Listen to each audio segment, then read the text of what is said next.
अस्सलामु अलैकुम वरहमतुल्लाहि वबरकातुहू। प्यारे नाज़रीन, जैसा कि आपको मालूम है कि वक्फ बोर्ड का कोई अभी फैसला नहीं आया है और इसको डीले पे डीले किया जा रहा है। कभी कहते हैं कि फ़लाँ तारीख में फैसला आएगा, कभी कहते हैं कि फ़लाँ तारीख में फैसला आएगा, लेकिन इसका कोई फैसला नहीं आया है और तरह-तरह की इसके ऊपर बातें निकाली जा रही हैं और वक्फ की ज़मीन को हड़पने की, दबाने की पूरी की पूरी कोशिश की जा रही है। आज से 1 महीने पहले वक्फ बोर्ड के ऊपर जो चर्चाएँ हो रही थीं, फिर सुप्रीम कोर्ट ने उसको जेपीसी के हवाले किया। जेपीसी ने मुसलमानों से वोट माँगे और मुसलमानों ने अच्छी तादाद में वोट भी दिए और इसका फैसला सुनाने के लिए कुछ तारीख बताई। उन तारीखों में फैसला नहीं किया, बल्कि एक बहाना लगाकर, मैं तो उसे बहाना ही कहूँगा, बहाना लगाकर उसकी तारीख को डिले कर दिया। अभी फ़िलहाल वक्फ बोर्ड के ऊपर बहुत बड़ा घोटाले की एक खबर सामने आ रही है, बहुत बड़ी अपडेट सामने आई है। जनाब असदुद्दीन ओवैसी साहब, जो कि मुसलमानों के हमेशा हामी और मददगार रहते हैं, उन्हीं के ज़रिए से बहुत सी चीज़ें मुसलमानों के सामने आ जाती हैं कि कौन सी बिल, कौन सी दिक्कत सामने आ रही है, वो जनाब असदुद्दीन ओवैसी ही हैं। जनाब असदुद्दीन ओवैसी ने वक्फ बिल को लेकर एक बहुत बड़ा बयान दिया है, जो कि तमाम मुसलमानों को ज़रूर सुनना चाहिए। चलिए सबसे पहले जनाब असदुद्दीन ओवैसी का वो बयान सुनते हैं, इसके बाद इंशाअल्लाह आगे बात करेंगे। आप यहाँ पर वक्फ बिल में आप ये क्यों प्रोविजन ला रहे हैं? भाई टीटीडी भी हिंदू धर्म का एक बोर्ड है, Andhra Pradesh Hindu endowment charitable purpose का बोर्ड भी हिंदू धर्म के लिए है, वक्फ बोर्ड भी जो है वो मुस्लिम धर्म के लिए है। अब जब वक्फ बोर्ड की बात आ रही है तो आप उसमें बोल रहे हैं कि नहीं मुसलमान नहीं नॉन मुस्लिम बनेंगे, और सेंट्रल वक्फ काउंसिल में आप बोल रहे हैं कि नहीं मिनिमम 2 नॉन मुस्लिम बनेंगे, और उसमें कम से कम जो है आप बोल रहे हैं कि 2 से बढ़ाकर आप 12 बना देंगे, यानी सेंट्रल वक्फ काउंसिल में नॉन मुस्लिम मेजॉरिटी हो जाएंगे, स्टेट वक्फ बोर्ड में आप नॉन मुस्लिम को बनाएंगे।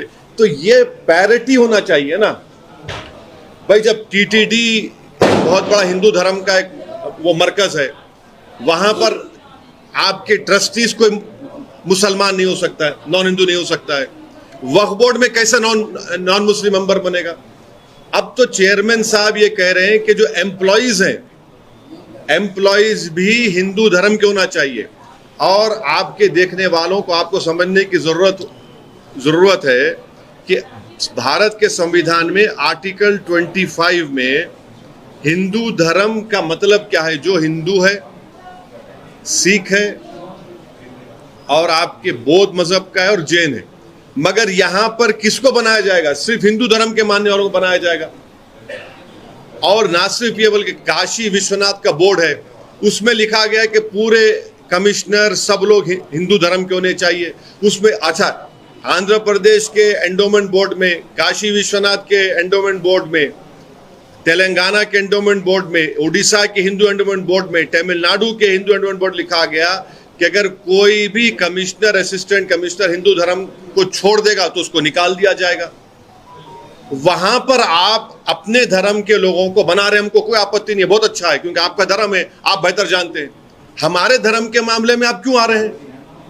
नरेंद्र मोदी क्यों बनाना चाह रहे हैं नॉन मुस्लिम को वक्फ बोर्ड मेंबर? और सुनिए, इसका बुनियादी हमारे को आर्गुमेंट हमारा क्या है? हम क्यों बोल रहे हैं कि ये भारत के संविधान के आर्टिकल 26 का ग्रेव वायलेशन है। आर्टिकल 26 क्या है बताता हूं मैं आपको।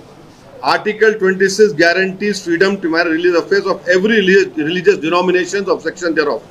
उसमें ए सेक्शन 26A का देख लीजिए, right to establish and maintain an institution of religious and charitable purpose. B, manage its own affairs, matters of religion। C, to own and acquire movable and immovable property। D, to administer such property in accordance with law। ये पूरा violation और article 26 का जो propose bill में, और आप यहां पर बोल रहे हैं कि नहीं मुसलमान नॉन मुस्लिम को बना देंगे वक्फ बोर्ड में। जो टीटीडी के चेयरमैन ने कहा है, हम उसके मुखालिफ नहीं हैं, बल्कि उसके ट्रस्टीज, तो जो 24 ट्रस्टीज बनाई गई है उसमें देख लीजिए, उसमें किसका नाम है? उसमें किसी नॉन हिंदू का नाम है? नहीं है उसमें। इसीलिए हम एक ऑब्जेक्शन हमारा यह है कि प्रपोज बिल में नरेंद्र मोदी हिंदू धर्म के लिए जो चीजें हैं वहां पर प्रोटेक्ट कर रहे हैं, जो मुस्लिम धर्म की जो चीजें हैं वहां पर आप नॉन हिंदूज को ला रहे हैं।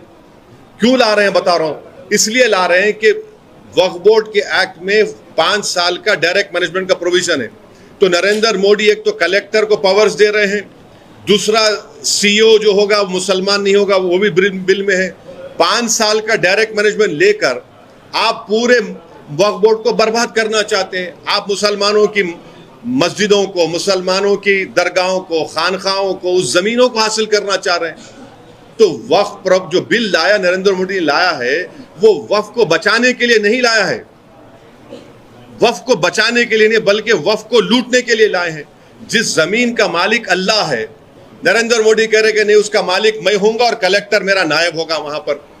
इसीलिए हम ये कह रहे हैं कि जो टीटीडी के चेयरमैन ने कहा है बहुत अच्छा है वो, मगर आप वहां पर अगर अच्छा है तो हमारे लिए अच्छा क्यों नहीं हो रहा है फिर वो, ये हमारा आपत्ति है। सर टीटीडी का तो बहुत पहले से चला आ रहा है। नहीं सुनिए आप, नहीं एक बात, टीटीडी कब से चल रहा है बताइए, बताइए आप बताइए कौन सा कब से चल रहा है, कब से चल रहा है बताइए।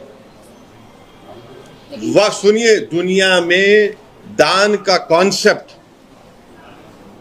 सबसे पहले इस्लाम ने किया है, और क्या था वो कि प्रॉफिट मोहम्मद सल्लल्लाहु अलैहि वसल्लम के ज़माने में उन्होंने, ये हदीस से साबित है, कुरान में ऐसे 21 से ज़्यादा आयतें कि चैरिटीज़ के लिए काम करो और उसको अल्लाह के लिए, अल्लाह उसका मालिक है।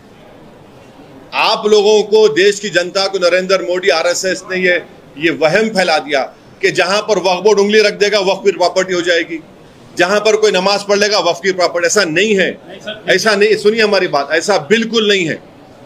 वक्फ का जो मामला है वो प्रॉफिट मोहम्मद सल्लल्लाहु अलैहि वसल्लम ज़माने चल रहा है, बल्कि प्रॉफिट मोहम्मद सल्लल्लाहु अलैहि वसल्लम की एक वाइफ जो इस्लाम कबूल की थी, जू थी, उन्होंने अपने भाई के लिए वक्फ कर दिया जो नॉन मुस्लिम थे। आपको समझने की जरूरत है। धांधली के नाम पे आप वक्फ बोर्ड को छीन लेंगे, धांधली के नाम पे आप नॉन मुस्लिम्स को मेंबर बना देंगे, धांधली के नाम पे आप छीन लेंगे। अरे भाई धांधली क्या नहीं हुई है, धांधली क्या नहीं हो रही है धांधली। वक्फ बोर्ड को कैसे आपको लगता है कि इस तरीके से, आपने ये भी कहा कि हुआ है, लेकिन उसको कैसे ठीक किया जाए, कैसे आपको लगता है कि ये इसको ठीक करने के, अच्छा एक सुनिए अभी आप, मोदी जी क्या कर रहे हैं, एक सेक्शन है 95 एक्ट में, अगर कोई चोरी से वक्फ प्रॉपर्टी को बेचता है तो उसको 2 साल की सजा, रिगरस इम्प्रिजनमेंट और नॉन बेलेबल। नरेंद्र मोदी क्या कर दिए, 6 महीने कर दिए, उसको बेलेबल कर दिए। वक्फ की प्रॉपर्टी बचा रहे हैं आप लोगों को मालूम कि सच्चर कमेटी ने दिल्ली में कहा कि 123 वक्फ प्रॉपर्टीज गवर्नमेंट ऑफ इंडिया के इलीगल कब्जे में है। 2007 में सच्चर कमेटी ने कहा कि उसकी लागत 6000 करोड़ रुपए है। मोदी की सरकार, उससे पहले मनमोहन सिंह की सरकार उस पर कब्जा करके बैठी हुई है। छोड़िए ना उन लोगों को, आप लोग एजेंडा चला रहे। देखो अरे एएसआई मालिक नहीं होता, एएसआई उसके मेंटेनेंस के लिए, उसके हद तक एएसआई, उसका मालिक तो वक्फ होता है। वो सच्चर कमेटी ने कहा कि 172 ASI properties are in the illegal possession of ASI.